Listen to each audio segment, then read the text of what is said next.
नमस्कार दोस्तों, स्वागत है आपका हमारे चैनल स्टडी फॉर रॉयल में। एग्जामिनेशन की इस कड़ी में आज हम लोग पेपर वाली सीरीज करेंगे जो आपके ऑल एग्जाम के लिए बहुत ही इम्पोर्टेंट है, क्योंकि कोई भी क्वेश्चन बनता है जो पेपर से ही बनता है। अधिकतर लोग पेपर को नहीं पढ़ पाते हैं, इसलिए ये कलेक्शन जुलाई मंथ का है और वो रिपोर्ट और इंडेक्स से है, जो आपके कोई भी वनडे एग्जाम के लिए बहुत ही लाभदायक सिद्ध होगा। तो चलिए हम लोग शुरू करते हैं पेपर वाली सीरीज न्यूज़पेपर कटिंग से। जुलाई मंथ का टोटल है इसमें। तो पहला है, माइक्रोसॉफ्ट इंडिया देश का सबसे बड़ा आकर्षक नियोक्ता ब्रांड बन गया है। ये देखिए, माइक्रोसॉफ्ट कंपनी यूएसए की, लेकिन माइक्रोसॉफ्ट हर देश में अपना लॉन्च करता है प्रोडक्ट को। तो यहाँ पर माइक्रोसॉफ्ट जो है कंपनी इंडिया लगा के यहाँ पर कंपनी इस्टेब्लिश किया हुआ है। तो ये फर्स्ट नंबर पे है। सेकंड पे आता है मर्सरीज, इसके भी देखिए नाम के अंदर बेंच इंडिया लगा हुआ है। और तीसरा स्थान पे आता है अमेजन इंडिया।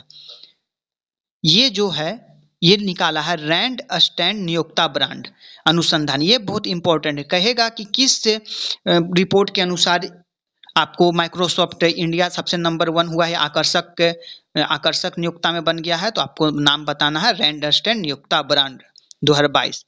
चलिए अब हम लोग नेक्स्ट क्वेश्चन पे आते हैं। क्या है ये देखिए, ये पेपर का कटिंग का नहीं है, ये एडुटेरिया का जो करेंट अफेयर का बुक है उससे लिया गया है। क्यों लिया गया है देखिए, वो बुक में लिया है 2021 का फॉर्चूनल ग्लोब 500 सूची बताया है, जिसमें प्रथम स्थान पे वॉलमार्ट है, सेकंड पे स्टेट ग्रिड चाइना की कंपनी है और तृतीय पे अमेजन.com है। और इंडियन कंपनी में देखा जाए तो 155वां स्थान ओवरऑल है, लेकिन इंडिया में फर्स्ट है रिलायंस इंडस्ट्री, सेकंड है इंडिया में भारतीय स्टेट बैंक और थर्ड है इंडियन ऑयल। ये 2021 का है। बस यही उस किताब में आपको मिलेगा, लेकिन पेपर पढ़ने का क्या फायदा है देखिए। इसका सबसे बड़ा फायदा है कि फॉर्चून लिस्ट जो है वो फॉर्चूनर दो नाम से अपना निकालता है कोई भी चीज। एक में ग्लोबल 500 लगा रहता है, एक बिना ग्लोबल के है 500 लिस्ट। यही दोनों में बेसिक डिफरेंस है जो आपको कोई भी किताब कोई भी चैनल पे नहीं मिलेगा। तो ये देखिए दोनों में बेसिक डिफरेंस क्या है। अगर फॉर्चून का सिर्फ 500 लिस्ट पूछेगा तो उसमें पहला कंपनी आ जाता है वॉलमार्ट 2022 का। 2021 में भी वॉलमार्ट ही है पहला नंबर पे, 2021 में अमेजन है, 2022 में भी अमेजन है और तीसरा में भी एप्पल है। इसमें भी तीसरा में 2022 में एप्पल है। ये ग्लोबल नहीं है, ये सिर्फ फॉर्चून 500 लिस्ट है। अब हम लोग ग्लोबल का देखते हैं। फॉर्चून ग्लोबल में क्या डिफरेंस आ गया है कि वॉलमार्ट फर्स्ट नंबर में आ गया है 2022 में, सेकंड में अमेजन चल गया है, थर्ड में स्टेट ग्रिड चल गया है। 2022 का लेटेस्ट जुलाई में आया है रिपोर्ट। अब भारतीय कंपनी में सबसे आगे एलआईसी चल गया है 2022 में, और रिलायंस इंडस्ट्री चल गया है सेकंड नंबर पे। ओवरऑल 104 है, ये ओवरऑल 98 है एलआईसी, लेकिन ये इंडिया में फर्स्ट है एलआईसी और सेकंड रिलायंस इंडस्ट्री और थर्ड नंबर पे इंडियन ऑयल। ये देखिए 2022 की है सूची। और किताब में आपको जो मिलेगा, आप लोग जो इडोटेरिया किताब में ये 21 का ही डाटा मिलेगा, जिसमें प्रथम स्थान वॉलमार्ट है, सेकंड में देखिए स्टेट ग्रिड दिखा रहा है। लेकिन अब 2022 में ये आ गया है सेकंड में अमेजन, और ये स्टेट ग्रिड चल गया है थर्ड, और रिलायंस आ गया है 2022 में सेकंड में, और फर्स्ट में आ गया है एलआईसी, जो सिर्फ आपको हमारे चैनल स्टडी फॉर रॉयल में ही मिलेगा इतना डिटेल एनालिसिस। तो चलिए हम लोग नेक्स्ट क्वेश्चन पे आते हैं। एनएफएसए मतलब राष्ट्रीय खाद्य सुरक्षा अधिनियम लागू करने में उड़ीसा टॉप में है। तो चलिए इसके बारे में देखते हैं। राष्ट्रीय खाद्य सुरक्षा अधिनियम जो है उसमें टॉप 10 में अपना बिहार भी आ गया है। मतलब वो कानून को सही रूप से क्रियान्वित करने में बड़े राज्य में उड़ीसा नंबर 1 पे आ गया है। विशेष श्रेणी का राज्य अगर देखा जाए तो उसमें त्रिपुरा पहला नंबर पे है। और इसी तरह हम लोग देखते हैं कि बिहार अपना केवल नंबर पे है, तो टॉप 10 में है और ये 7 नंबर पे आता है बिहार। उड़ीसा टॉप में है, ये हम लोग को ध्यान रखना है। अब नेक्स्ट में आते हैं हम लोग, ये है राज्य खाद्य सुरक्षा सूचकांक 2021-22। तो देखिए ये भी एनएफएससी रिपोर्ट है, लेकिन ये एक्ट नहीं है। एक्ट है में अगर एक्ट लगा दिया जाए, अधिनियम लगा दिया जाए, तो उसमें आपको उड़ीसा नंबर 1 पे आ जाएगा। लेकिन ये एक्ट नहीं लगा हुआ है, ये सिर्फ है राज्य खाद्य सुरक्षा सूचकांक, देख लीजिए सुरक्षा सूचकांक है, ये था राष्ट्रीय खाद्य सुरक्षा कानून सूचकांक, मतलब अधिनियम सूचकांक। जब अधिनियम लग जाए तो ओडिशा टॉप में है, याद रखिएगा। और सिर्फ पूछ दे राज्य खाद्य सुरक्षा सूचकांक, तो ये एफएसएसआई जारी करता है, लेकिन इसमें केंद्रीय खाद्य उपभोक्ता मंत्रालय है। राष्ट्रीय खाद्य सुरक्षा कानून जो लगा हुआ है वो उपभोक्ता मंत्रालय जारी करता है इस रिपोर्ट को, और इस रिपोर्ट को एफएसएसआई रिपोर्ट जारी करता है, और ये केंद्रीय स्वास्थ्य और परिवार कल्याण मंत्री मनसुख मंडाविया ने लॉन्च किया। और इसमें कोई पूछते कि बड़े राज्य में सबसे नंबर 1 में कौन है, तमिलनाडु, छोटे राज्य में कौन है तो गोवा, और केंद्र शासित प्रदेश में कौन है तो जम्मू कश्मीर। यही दोनों में बेसिक अंतर है, बस इतना याद रखिए कि अगर पूछ दे कि अधिनियम वाला में कौन सबसे अच्छा है तो आपको उड़ीसा रखना है, और सिर्फ राज्य सूचकांक पूछ दे खाद्य राज्य सूचकांक तो इसमें तमिलनाडु सबसे अव्वल है। अब आते हैं हम लोग नेक्स्ट क्वेश्चन पे। ये है कि जापान जो है का पासपोर्ट दुनिया में सबसे ताकतवर बन गया। तो ये जो आता है ये हेनली एंड पार्टनर्स, देखिए हेनली एंड पार्टनर्स से एक ऑर्गेनाइजेशन, वही हेनली पासपोर्ट इंडेक्स जारी करता है, जिसमें फर्स्ट नंबर पे जापान है। टोटल इसमें 199 देश शामिल हुआ था, जिसमें कहा गया कि जापान के लोग वीजा फ्री 193 देश में जा सकते हैं, मतलब 199 में से 193 देश ये लोग फ्री वीजा के जाएंगे। और 199 में मतलब सबसे लास्ट जो देश है वो अफगानिस्तान है, मतलब इस देश के लोग वीजा फ्री बहुत कम देश में जा सकेंगे। ठीक है, तो अब हम लोग देखते हैं कि भारत का क्या पोजीशन है। तो भारत हम लोग का 87वां स्थान पे आता है। यहाँ के नागरिक 60 देश में वीजा फ्री जा सकते हैं। और भारत के साथ जो टाई अप किया है ये भी बहुत इंपॉर्टेंट, कारण पूछ दे कि भारत 87वां स्थान पे, तो इसके साथ साथ और कौन कौन देश है, तो एक तजाकिस्तान इसके साथ है और मॉरिशस इसके साथ है। लेकिन अंतर सिर्फ इतना है कि भारत के लोग 60 देश में जाते हैं फ्री वीजा, ये दोनों देश 67 देश में, इस दोनों के देश के लोग 67 देश में फ्री वीजा के जा सकते हैं। लेकिन तीनों का नंबर एक ही मिला है 87, और अफगानिस्तान सबसे लास्ट है। देख लीजिए वही जापान के देश वीजा फ्री कितना देश जाएंगे 193, और सेकंड में सिंगापुर है, दक्षिण कोरिया दूसरा नंबर जो 192 जाएंगे। तो हम लोग देखते हैं अब नेक्स्ट में, दुनिया का चौथा सबसे अमीर व्यक्ति बन गए हैं अडानी। अगर आप यही क्वेश्चन इडोटेरिया या कोई भी करेंट अफेयर के बुक है उसमें देखिएगा तो उसमें आपको अप्रैल माह का तक ही मिलेगा, अप्रैल माह तक का ही अपडेट दिखाएगा। उसमें आपको अंबानी को सबसे अमीर आदमी बताया गया है एशिया का, लेकिन ये जो डाटा आया है फॉर्चूनल का, इसमें बता दिया गया है कि एलन मस्क जो है नंबर 1 पे चल गए हैं, सेकंड में बर्नार्ड अर्नाल्ड है, तीसरा में जेफ बेजोस और चौथा में गौतम अडानी। इतना बड़ा बात है कि ये बिल गेट्स माइक्रोसॉफ्ट के संस्थापक को भी पीछे छोड़ दिए हैं, और मुकेश अंबानी अपना 10वां रैंक में बरकरार रखे हुए हैं। लेकिन अगर एशिया में सबसे अमीर पूछ दे तो अब गौतम अडानी हो जाएंगे। ये फोर्ब्स की सूची आती है, फोर्ब्स के बिलियनियर की सूची में अब चौथा नंबर पे गौतम अडानी है, नंबर 1 एलन मस्क, याद रखना है। ये चल गए हैं अंबानी साहब 10वां नंबर में। अब नेक्स्ट में आते हैं, बिहार और बंगाल में 20% से कम महिला यूजर्स है।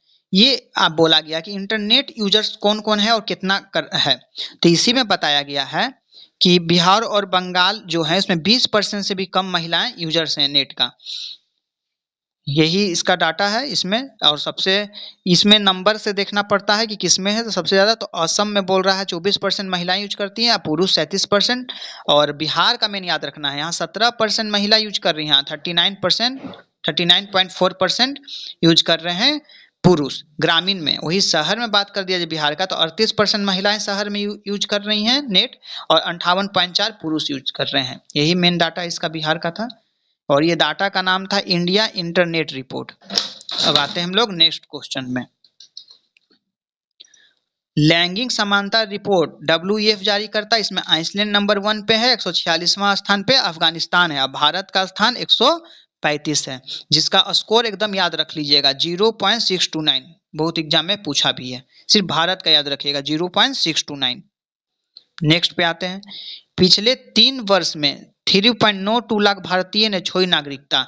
बहुत बड़ी बात है, कोविड के बाद जो लेटेस्ट 3 साल बीता है 19, 20, 21, इसमें बोल रहा है कि 3,92,643 भारतीयों ने अपना नागरिकता छोड़ दिया है। तो बोला गया है कि 5 साल का अगर आंकड़ा देखा जाए तो 5,13,253 नागरिकता छोड़ दिया है।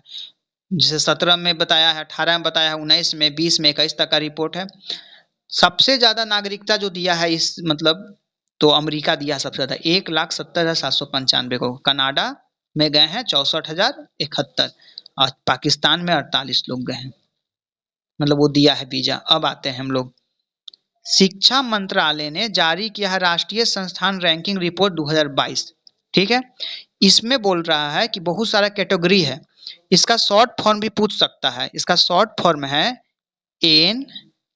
NIRF report. NIRF रिपोर्ट लिख दे या राष्ट्रीय संस्थान रैंकिंग रिपोर्ट लिख दे, बात सेम है। तो हम लोग देखते हैं इसमें अलग अलग कैटेगरी में ओवरऑल अगर पूछ दे, मतलब सब काम लेकर, कॉलेज, विश्वविद्यालय, मैनेजमेंट कॉलेज, टोटल मिला के ओवरऑल में आपको सबसे नंबर 1 पे गया है IIT मद्रास। देखिए ओवरऑल, सेकंड में है बेंगलोर IISc, लेकिन हम लोग को फर्स्ट ही याद रखना है, तो सिर्फ हम लोग मद्रास याद रखेंगे। ओवरऑल में मद्रास सबसे नंबर 1 पे है।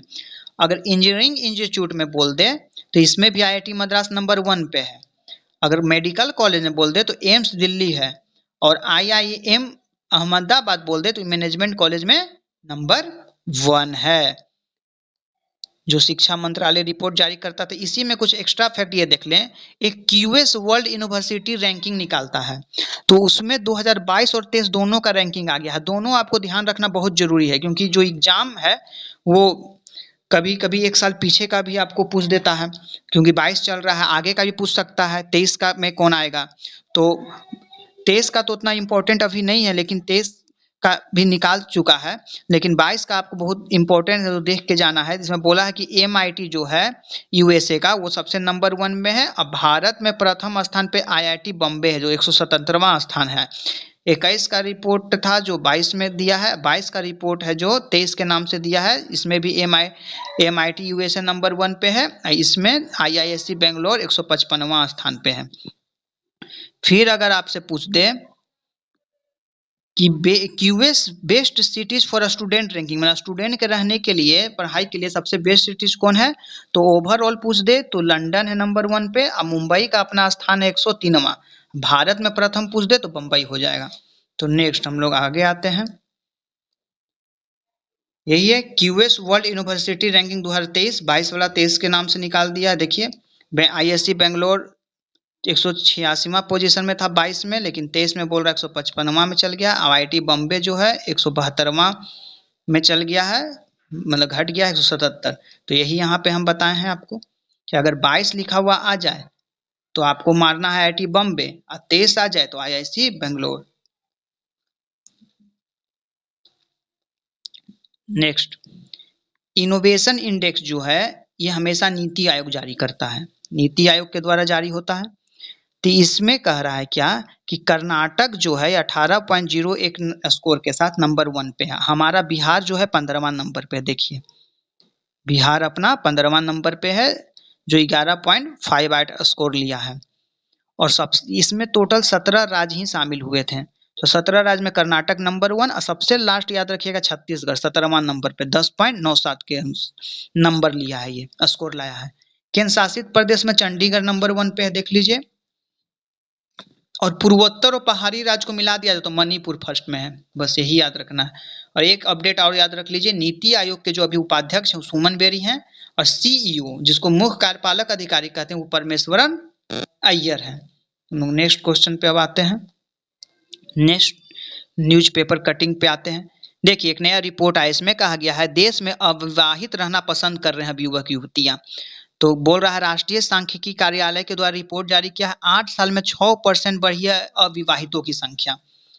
तो कह रहा है कि सबसे ज्यादा विवाह करने की उम्र 15 से 29 ही होता था, इसी का डाटा लिया गया है। इसमें कहा गया है कि 2011 में 17.2 कुल परसेंट था जो विवाह नहीं किया था, जो 2019 में बढ़ के हो गया है 23%, जिसमें पुरुष 20 से आ गया 26 पर, और महिला 13.5 से 20 के लगभग आ गई हैं। पर इसी में कहा कि किस राज्य में सबसे ज्यादा लोग विवाह करने से भाग रहे हैं, मतलब विवाह करना नहीं चाहते हैं, तो कहता है जम्मू कश्मीर के लोग विवाह करना नहीं चाहते हैं, वहां के युवक युवतियां कितना 29.1%। और उत्तर प्रदेश सेकेंड स्थान पे आता है 26.7। तो इसका दो आंसर बन सकता है, अगर पूछ दे कि ओवरऑल सबसे ज्यादा विवाह कहाँ नहीं करना चाहते हैं, तो आंसर जम्मू कश्मीर ओवरऑल, जिसमें स्टेट और यूटीज मिला के पूछ दे। सिर्फ यूटी पूछ दे तो जम्मू कश्मीर आंसर होगा, सिर्फ राज्य में पूछ दे तो फिर उत्तर प्रदेश होगा। वो क्वेश्चन के अनुसार आपको समझ जाना है कि इसका आंसर क्या देना है। तो वही एक रिपोर्ट यहाँ पे आया है, इसमें बोल रहा है कि 2036 तक घट जाएगा भारत का युवा आबादी। कैसे? तो देखिए 1991 में हम लोग 22.27 करोड़ थे युवा, 2011 में बढ़ा 33.34 हो गया, फिर 2021 में फिर बढ़ा 37.14 आ गया, लेकिन जैसे ही 2036 आता है तो देखिए ग्राफ नीचे आ गया 34.55। इसलिए कह रहा है कि 36 तक भारत में युवा आबादी घटना शुरू हो जाएगा। सॉरी। अब नेक्स्ट में आते हैं, पारसी समुदाय में 30% योग वयस्क अविवाहित रह जाते हैं। ये सबसे बड़ा डाटा है, दिलचस्पी ही नहीं दिखाते हैं ये लोग विवाह करने में, जो पारसी समुदाय के होते हैं। तो इसमें कहा गया है कि कह रहे हैं कि अल्पसंख्यक कार्य मंत्रालय जो है वो जियो पारसी योजना ला रहा है, इसी के चलते कि सब विवाह के लिए प्रोत्साहित हो, इसके लिए ऑनलाइन डेटिंग करे। ये जियो पारसी इसीलिए ला रहा है अल्पसंख्यक मंत्रालय। तो क्या है इसका डाटा देख लीजिए, क्या है इसकी स्थिति पारसी समुदाय की। 30% वयस्क अविवाहित रह जाते हैं इसमें, 65% से अधिक उम्र के 30% लोग हैं जो अविवाहित हैं, और 30% लोग के एक ही बच्चे हैं। तो इसलिए देखा जाए कि पारसी समुदाय का प्रजनन दर सबसे कम 0.8, और मुस्लिम समुदाय में प्रजनन दर सबसे अधिक है। पारसी समुदाय में सबसे कम, मुस्लिम का देखिए एक महिला 2.36 बच्चा मतलब पैदा कर रही है, प्रजनन दर है। हिंदू का है 1.94। तो जब देश आजाद हुआ था तो पारसी लोग को भी भगाने का बात कहा गया था। तो पारसी समुदाय के जो अव्वल नेता थे दादा भाई नौरोजी और भी कोई कोई, उनका क्या कहना था कि हम लोग भारत की जनसंख्या में ऐसा घुलेंगे जैसे पानी में चीनी घुलता है, पता ही नहीं चलेगा। ये सब बहुत शांत प्रिय स्वभाव के होते हैं लोग, और ये सब बहुत बड़े बिजनेसमैन होते हैं।